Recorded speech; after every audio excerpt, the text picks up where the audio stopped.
nampaknya kekeliruan yang dibuat oleh Pak Trasyan kemarin diulang lagi oleh Komnas HAM dan Komnas Perempuan, yang mana hanya menerima begitu saja informasi yang disampaikan oleh Ferdy Sambo dan istrinya, kemudian membuat laporan polisi yang bahkan dibawa sampai ke tingkat penyidikan. Sekarang oleh Komnas HAM dan Komnas Perempuan hal itu diulangi lagi. Mereka menerima begitu saja informasi yang disampaikan oleh Putri Chandrawati dan suaminya Ferdy Sambo bahwa telah terjadi pelecehan seksual di Magelang. Ini kan logika yang nyungsep. Mereka kalau logikanya tidak nyungsep, harusnya mereka tuh curiga. Jangan percaya begitu saja. Karena kalau benar-benar terjadi pelecehan seksual atau pemerkosaan di Magelang, harusnya pada tanggal 8 Juli kemarin harus langsung dibuat LP. Tapi yang terjadi kan mereka mengarang cerita berbohong telah terjadi pemerkosaan atau pelecehan seksual di Duren 3, dan akhirnya dihentikan penyidikannya oleh kepolisian karena tidak cukup alat bukti. Sekarang mereka memindahkan lokusnya di Magelang. Ini kan menunjukkan bahwa hukum dipermainkan oleh para penegak hukum dan institusi yang seharusnya berdiri atas nama penegakan hukum yang benar, tapi justru membuat hukum itu lemah, melecehkan hukum bahkan kalau dalam perspektif teori tujuan hukum dari Gustav Rahbru. Dan menurut hemat saya, secara moral, memindahkan peristiwa pemerkosaan dari Duren 3 ke Jalan Magelang itu sangat merendahkan, mempermainkan harga diri dari perempuan, dalam hal ini adalah Ibu PC. Ya, saya justru sedih gitu kenapa hal itu terjadi. Nah, wajar publik lalu menilai jangan-jangan Komnas HAM dan Komnas Perempuan ini sedang masuk angin, dan anginnya itu bernama angin amcok. Tapi ini adalah persoalan serius, sangat mempermalukan hukum sekaligus mempermalukan harga diri perempuan. Jadi seolah-olah peristiwa pemerkosaan itu dipermainkan gitu. Kalau misalnya Komnas HAM dan Komnas Perempuan itu logikanya tidak nyungsep, mereka akan berpikir secara jernih bahwasannya, pertama, secara yuridis, kalau terjadi pelecehan seksual atau pemerkosaan di Jalan Magelang, harusnya segera dilaporkan ke polsek atau polres setempat. Nah, aturan hukumnya kan menyebut seperti itu. Ini peristiwa terjadi pada istri polisi terhadap jenderal polisi. Artinya mereka paham betul aturan hukum itu seperti apa ketika terjadi pemerkosaan, apalagi seorang jenderal. Tinggal angkat telepon, mohon segera anggota jemput untuk dilakukan pemeriksaan terhadap pelaku. Dalam hal ini misalnya diduga adalah Joshua. Lalu kemudian membuat visum et repertum. Tapi yang terjadi kan tidak. Nah, ini aneh. Orang yang paham hukum tapi menyelesaikan masalah dengan cara-cara preman gitu. Cara-cara sadis seperti orang yang tidak paham hukum. Dan lebih sadis dan lebih gilanya lagi, Komnas HAM dan Komnas Perempuan justru memfitnah Brigadir Joshua melakukan pelecehan seksual terhadap Ibu PC. Ini secara logika tidak nyambung gitu ya. Saya curiga jangan-jangan Komnas HAM dan Komnas Perempuan tidak pernah belajar yang namanya penalaran hukum. Nah, sekarang saya mau mengajak kita untuk berpikir logis secara jernih, melihat kembali keanehan-keanehan apa yang terjadi di balik tuduhan ini.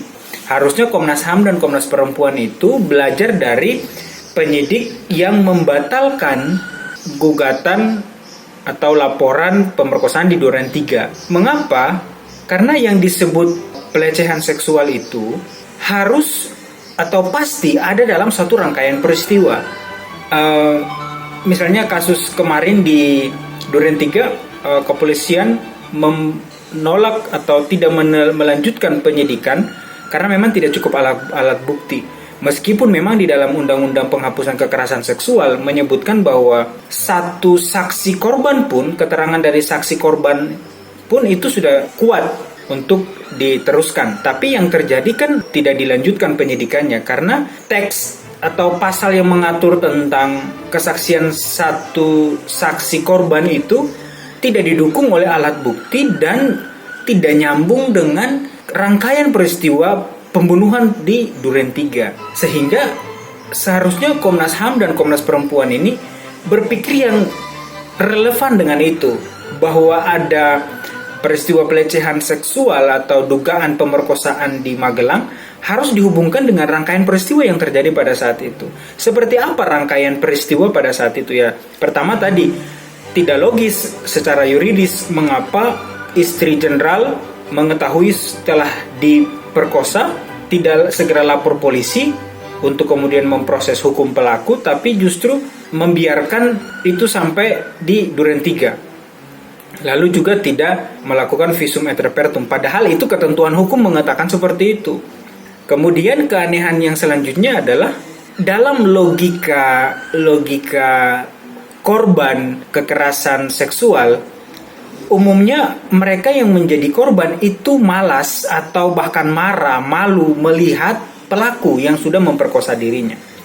Lah yang terjadi justru Ibu PC satu mobil dengan Joshua dalam perjalanan dari Magelang sampai ke Duren 3, padahal disebutkan Joshua yang memperkosa Ibu PC. Ini kan tidak logis. Apalagi kalau kita lihat di bukti CCTV di Duren 3 itu terlihat baik-baik saja tuh. Joshua bisa mengangkat-angkat barang dari mobil, memasukkannya ke dalam rumah, dan mereka bisa tes PCR. Nah, ini secara logika hukum ini tidak mungkin ada peristiwa yang memalukan sebelumnya di Jalan Magelang. Karena ya kalau misalnya sudah terjadi pemerkosaan atau pembunuhan, pasti si Joshua tidak mungkin akan terlihat baik-baik saja seperti itu. Tidak mungkin angkat-angkat barang, tidak mungkin satu mobil dengan Ibu PC, tidak mungkin tes PCR dengan damai seperti itu. Ini tidak nyambung gitu. Lalu adalah keliru juga kalau misalnya disebutkan bahwa Komnas HAM dan Komnas Perempuan berani berkata telah terjadi dugaan pelecehan seksual karena itu sudah ada di dalam BAP Sambo, Verdi Sambo. Perlu diketahui, BAP itu bukan putusan pengadilan yang berkekuatan hukum tetap. Artinya itu bukan kebenaran yang real, bukan kebenaran faktual, bukan kebenaran yang mutlak untuk diterima begitu saja. Ya bisa saja BAP itu merupakan hasil karangan gitu. Ya buktinya pengakuan BAP di peristiwa Duren 3 dibatalkan kan, tidak dilanjutkan penyidikannya. Karena memang ada yang janggal, ada yang tidak logis, ada yang tidak masuk di dalam penalaran hukum. Jangan dulu mempercayai itu. Bahkan bisa saja dengan logika yang Anda miliki atau logika hukum penalaran hukum yang murni, bisa saja Anda bertentangan dengan BAP-nya Sambo, bahwasannya tidak mungkin telah terjadi pelecehan seksual, dengan mengikuti atau menghubungkan teks hukum dengan konteks yang terjadi pada peristiwa di Magelang. Apalagi pada tanggal 7 Juli yang disebut-sebut atau diduga sebagai hari peristiwa terjadinya pelecehan seksual, itu Ibu PC masih sempat foto atau memvideo Joshua yang sedang menyetrika baju seragam sekolah anak-anaknya, dan Ibu PC sendiri mengirimkan foto tersebut atau video tersebut ke saudara laki-lakinya Joshua dengan percakapan yang terlihat bahwa mereka itu baik-baik saja. Mereka tuh sedang ada dalam suasana kekeluargaan, suasana yang harmonis gitu. Nah, ini sangat tidak nyambung ketika dihubungkan dengan peristiwa pemerkosaan pada umumnya. Korban yang sudah diperkosa tidak mungkin dia akan memvideokan orang pelaku yang telah memperkosa dirinya kemudian mengirimkan ke kerabatnya, kan tidak mungkin, itu tidak logis gitu. Artinya Ibu PC dalam peristiwa di tanggal 7 Juli itu tidak mungkin ada pelecehan seksual. Nah, rangkaian peristiwa ini harus dipahami sebagai satu kesatuan. Jadi jangan memisahkan antara teks Undang-Undang Penghapusan Kekerasan Seksual dari peristiwa yang sesungguhnya terjadi pada tanggal 7 Juli itu, dan juga peristiwa di Duren 3, karena sesungguhnya ini adalah satu rangkaian peristiwa yang utuh. Kemudian dianalisis oleh salah seorang ahli psikologi forensik menyebutkan bahwa pada umumnya korban kekerasan seksual atau korban pemerkosaan pasti akan menyembunyikan identitasnya karena dia malu gitu, bahkan tidak akan tampil ke publik. Tapi psikologi itu tidak tampil pada diri Ibu PC. Terlihat dalam peristiwa dia menjenguk suaminya Ferdy Sambo di Makobrimob dan dia bisa berhadapan dengan puluhan wartawan untuk konferensi pers di pinggir jalan sambil berdiri. Di situ dia menampakkan dirinya kepada publik dan memperkenalkan dirinya. Saya adalah Putri Chandrawati. Nah, ini bertentangan dengan logika korban kekerasan seksual atau korban pemerkosaan.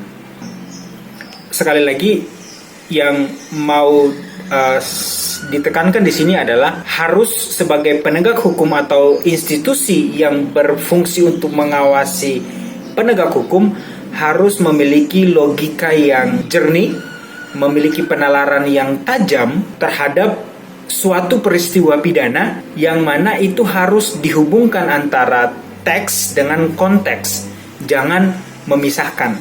Apalagi kalau misalnya Anda pernah belajar tentang penalaran hukum yang disampaikan oleh Paul Scholten, seperti juga saya sebutkan dalam video saya sebelumnya, bahwasannya hukum itu dia bersifat terbuka, tidak tertutup atau eksklusif.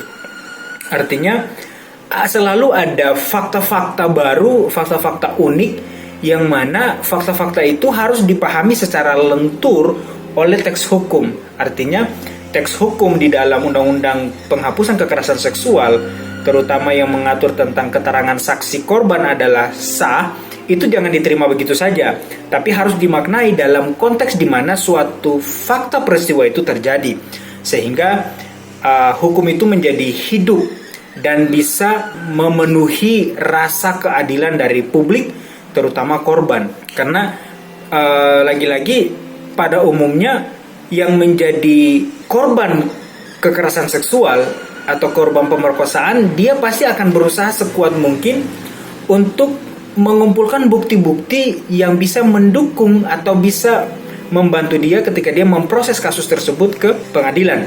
Tapi yang terjadi, Putri Chandrawati dengan suaminya justru menghilangkan barang bukti berupa CCTV di Duren 3, kemudian HP, laptop, dan pakaian yang dipakai oleh Joshua terakhir kali pada saat dia dieksekusi, yang sampai saat ini masih tidak tahu di mana keberadaannya. Dan sudah jelas adanya peristiwa obstruction of justice atau penghalangan proses hukum yang terjadi di Duren 3 itu seharusnya menunjukkan bahwa Ibu Putri ini tidak memenuhi kategori sebagai seorang pelaku atau seorang korban pemerkosaan.